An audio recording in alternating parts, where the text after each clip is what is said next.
وہ اپنے بستر سے اٹھا اور عورت سے پوچھا، کیا مسئلہ ہے؟ رات کے اس پہر تم مجھ سے کیوں ملنا چاہتی ہو؟ یار محمد کی بیوی نے کہا، جج صاحب میرا شوہر بے گناہ ہے، آپ نے اس کے خلاف اپنا فیصلہ سنایا ہے، میرا اس دنیا میں اپنے شوہر کے علاوہ اور کوئی نہیں ہے، میرے بچے یتیم ہو جائیں گے اور میں لاوارث ہو جاؤں گی۔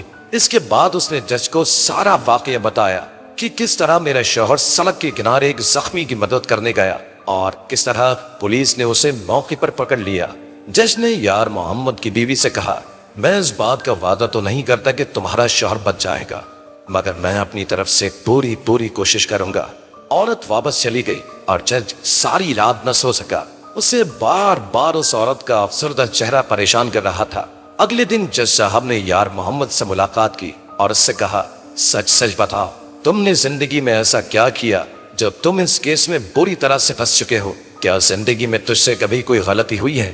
اگر تم مجھے حقیقت بتا دو تو ہو سکتا ہے کہ میں تمہاری کچھ مدد کر سکوں۔ یار محمد نے رو کر کہا، جج صاحب ویسے تو میں نے اپنی زندگی میں کسی کو کوئی تکلیف نہیں دی، مگر ایک دفعہ مجھ سے ایک غلطی ضرور ہوئی۔ غلطی کے فوراً بعد مجھے اپنی غلطی کا احساس ہوا تھا، مگر اس وقت میرے ہاتھوں سے نکل چکا تھا، میں اپنی غلطی کا ازالہ نہیں کر سکتا تھا۔ میں اپنے تندور پر روٹیاں لگا رہا تھا، گاہکوں کی ایک لمبی قطار روٹیاں لینے کے لیے کھڑی تھی۔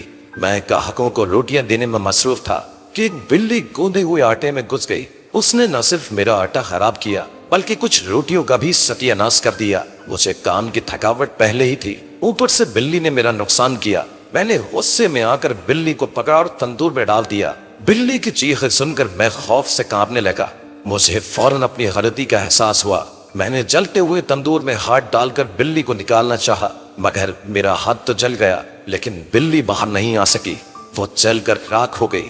اس نے جج صاحب کو اپنا جلا ہوا ہاتھ بھی دکھایا۔ یہی میری زندگی کی واحد غلطی تھی جس نے مجھے خوف میں مبتلا کیے رکھا۔ مجھے لگتا ہے کہ اسی وجہ سے آج میں اس مصیبت میں پھنس چکا ہوں۔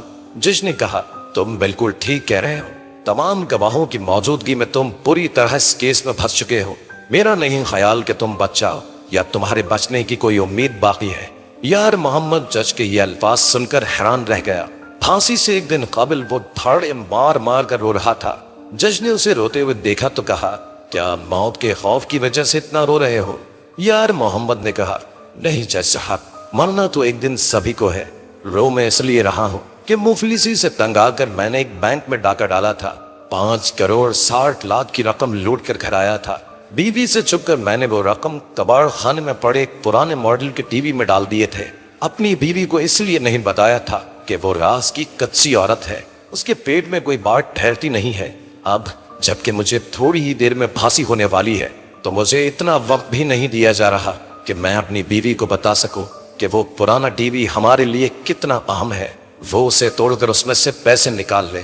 جج نے کہا، تم فکر مت کرو، تمہارا یہ کام میں خود کر دوں گا، اب اتنی مدد تو میں تمہاری کر ہی سکتا ہوں۔ یار محمد نے جج کا شکریہ ادا کیا۔ فجر کے وقت اسے سولی پر لٹکا دیا گیا اور صبح ہی جج نے اپنے کچھ ملازموں کو لکھا پڑھا کر یار محمد کے گھر بھیج دیا۔ انہوں نے یار محمد کے گھر دستک دی تو اس کی بیوی دروازے پر آئی۔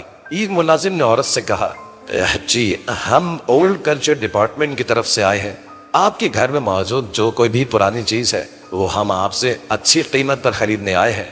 عورت نے کہا، ہمارے گھر میں 3 پرانی چیزیں ہیں، ایک لالٹین ہے، ایک ٹی وی ہے اور ایک پیانو بھی ہے، مگر میں یہ چیزیں فروخت کرنا نہیں چاہتی۔ یہ کہتے ہوئے عورت نے دروازہ بند کر لیا۔ ملازموں نے جج کو کال کی اور کچھ دیر کے بعد ہی دوبارہ دروازے پر دستک دی۔ عورت سے کہا، 4 لاکھ ہم پیانو کے دیں گے، 5 لاکھ میں ہم ٹی وی خریدنے کے لیے تیار ہے اور 2 لاکھ کی لالٹین بھی لے لیں گے، اگر سودا منظور ہو تو بتائیے۔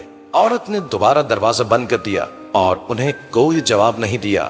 ملازموں نے دوبارہ جج کو کال کی کہ عورت نہیں مان رہی۔ جج نے کہا، مان جائے گی، تم چیزوں کے ریٹ بڑھا دو۔ ملازمین نے تیسری بار دروازے پر دستک دی۔ عورت نے دروازہ کھولا۔ انہوں نے کہا، پیانو کے ہم 10 لاکھ دے دیں گے، 12 لاکھ ٹی وی کے اور 5 لاکھ لالٹین کا ملے گا، اگر سودا منظور ہو تو بتائیے۔ عورت نے کہا، ٹھیک ہے، مجھے سودا منظور ہے، مگر پہلے پیسے، پھر چیزیں آپ کے حوالے کروں گی۔ ملازموں نے عورت کو 27 لاکھ روپے ادا کیے اور پیانو، لالٹین اور ٹی وی لے کر آ گئے اور جج کے حوالے کر دیا۔ جج نے لالٹین اور پیانو ملازمین کو دے دیے اور ٹی وی لے کر بند کمرے میں اسے توڑنا شروع کیا، مگر اس کی حیرت کی انتہا نہ رہی جب اس نے دیکھا کہ ٹی وی کی اسکرین کے پیچھے 2 مرے ہوئے چوہے پڑے ہیں۔ جج اپنا سر پکڑ کر ادھر ہی بیٹھ گیا اور دل میں سوچا، مرنے والے یار محمد نے مرتے وقت مجھے چونا لگا دیا اور اپنی بیوی اور بچوں کے لیے ساری عمر کے خرچے کا بندوبست کر لیا۔